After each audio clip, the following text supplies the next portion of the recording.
और कोरोना एक बार फिर से पैर पसारता हुआ नजर आ रहा है। साल अब तक भारत में कोरोना के कई मामले सामने आ चुके हैं। जिन राज्यों में ये मामले सामने आए हैं उनमें दिल्ली, महाराष्ट्र, कर्नाटक, उड़ीसा, तमिलनाडु, गुजरात, हरियाणा, मध्य प्रदेश और केरल शामिल हैं। हालांकि राहत की बात यह है कि मरीजों में ज्यादा लक्षण नहीं नजर आ रहे, लेकिन इसका मतलब ये नहीं है कि कोरोना को नजरअंदाज कर दिया जाए। अभी कोरोना की शुरुआत है और ऐसे में हर व्यक्ति को सावधान और सतर्क रहने की जरूरत है। उधर स्वास्थ्य विभाग की ओर से अलर्ट जारी किया गया। अस्पतालों को इंतजामों को दुरुस्त करने के दिशा निर्देश भी जारी कर दिए गए हैं। साथ ही लोगों के लिए भी एडवाइजरी जारी की गई है। स्वास्थ्य अधिकारियों ने लोगों से सावधानी बरतने की अपील की है। खांसी, जुकाम या बुखार जैसे लक्षण वाले लोगों को बाहर जाने से बचने, टेस्ट कराने की सलाह भी दी गई है। साथ ही मास्क पहनने और सामाजिक दूरी का पालन करने की सिफारिश भी की गई है।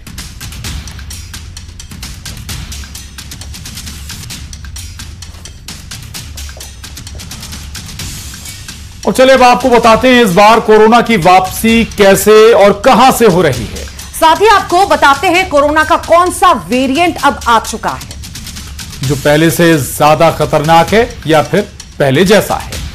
सिंगापुर, हांगकांग, चीन और थाईलैंड जैसे एशियाई देशों में कोविड मामलों में तेजी देखी जा रही है।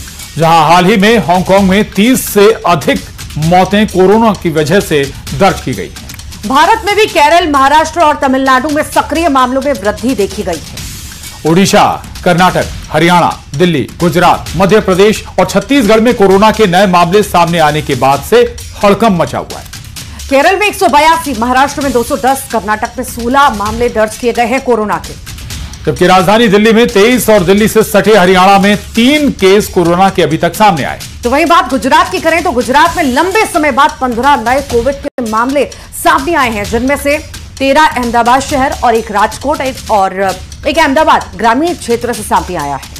वहीं मध्य प्रदेश के इंदौर में 2 मामले दर्ज किए गए। केंद्रीय स्वास्थ्य मंत्रालय के अनुसार देश में वर्तमान में 257 सक्रिय कोविड मामले हैं, जिनमें 164 नए मामले शामिल हैं। और इस नई लहर के लिए ओमिक्रॉन का JN1 वेरिएंट और इसके सब वेरिएंट्स LF7 और NB1.8 जिम्मेदार हैं।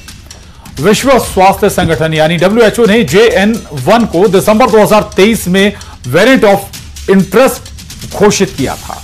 यह वेरिएंट ज्यादा संक्रामक है, लेकिन विशेषज्ञों का कहना है कि यह पहले के वेरिएंट्स की तुलना में ज्यादा खतरनाक नहीं है और ज्यादातर मामलों में हल्के लक्षण जैसे बुखार, खांसी, गले में खराश और शरीर में दर्द देखा जा रहा है। इंदौर में कोरोना को 2 पॉजिटिव इंदौर में केस आए और मरीजों की केरल और अहमदाबाद की ट्रैवल हिस्ट्री भी पाई गई है। वहीं दोनों मरीजों को होम आइसोलेशन में रखा गया है। दोनों की हालत सामान्य बताई जा रही है। स्वास्थ्य विभाग के मुताबिक इंदौर में जनवरी से अब तक कोविड के 5 मरीज मिल चुके हैं और एक मरीज की मौत हुई है, लेकिन ये दूसरी बीमारी की वजह से हुई है।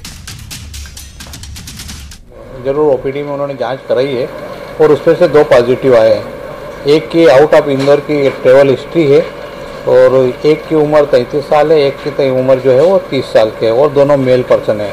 जनवरी से अभी तक की हम बात करें तो लगभग 5 पेशेंट हमारे पॉजिटिव आए अभी तक और 5 पेशेंट में एक पेशेंट जो है आउट ऑफ इंदौर के हैं और दूसरे 4 पेशेंट हमारे पॉजिटिव है। इनमें नॉर्मल सिम्टम्स वगैरह थे और ऐसे कोई भी प्रॉब्लम नहीं थी। वरना अभी ये जो 2 पेशेंट कल भी आए ये भी घर पर ही है और इनमें अस्पताल में कोई भर्ती भी नहीं है।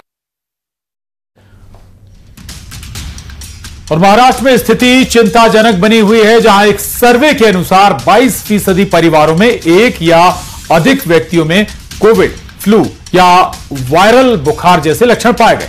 लोकल सर्कल्स के सर्वे में यह भी सामने आया कि 20 लोग ही वायरल लक्षणों के लिए कोविड टेस्ट करा रखे हैं और जिसके कारण आधिकारिक आंकड़े वास्तविक स्थिति को कम आंक सकते हैं। महाराष्ट्र में जनवरी 2025 से अब तक 132 मामले दर्ज किए गए हैं, जिनमें से 126 मुंबई से हैं। राज्य स्वास्थ्य विभाग के अनुसार 6,206 सैंपलों की जांच में 132 पॉजिटिव मामले सामने आए हैं। सर्वे में सुझाव दिया गया है कि कोमोरबिडिटी वाले लोगों को टेस्ट कराने की सलाह दी जाए, क्योंकि वे कोविड के जोखिमों के प्रति अधिक संवेदनशील हैं।